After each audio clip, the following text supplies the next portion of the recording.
এক গভীর রাতে ইব্রাহিম আলাইহিসসালাম তার তাঁবুকের মধ্যে শান্তভাবে ঘুমাচ্ছিলেন। হঠাৎ তিনি এক স্বপ্ন দেখলেন, এক অনন্য স্বপ্ন যা আল্লাহর পক্ষ থেকে পাঠানো। স্বপ্নে তিনি শুনলেন আল্লাহ তাকে তার প্রিয় ছেলে ইসমাইল আলাইহিসসালামকে নিবেদন করার আদেশ দিয়েছেন। ইব্রাহিম আলাইহিসসালাম গভীর ভাবনায় মগ্ন হলেন, তার হৃদয় ভারাক্রান্ত। পরের দিন ইব্রাহিম আলাইহিসসালাম তার প্রিয় ছেলেকে সব বললেন। ছোট্ট ইসমাইল আলাইহিসসালাম শান্ত এবং নির্ভয়ে বলল, বাবা, আল্লাহ যেমন বলেছেন আপনি তাই করুন, আমি ধৈর্য ধরব ইনশাআল্লাহ। দুইজন পিতার এবং সন্তানের মধ্যে ভরসা এবং বিশ্বাসের অনন্য মুহূর্ত। বাবা ছেলে ধীরে ধীরে কুরবানির স্থানের দিকে চললেন। সোনালি মরুভূমির আলোতে তাদের ছায়া পড়ছিল।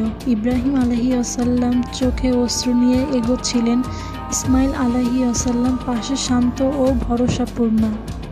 যখন ইব্রাহিম আলাইহিসসালাম নিবেদন করার মুহূর্তে দাঁড়ালেন, হঠাৎ আকাশ থেকে উজ্জ্বল আলো নেমে এলো।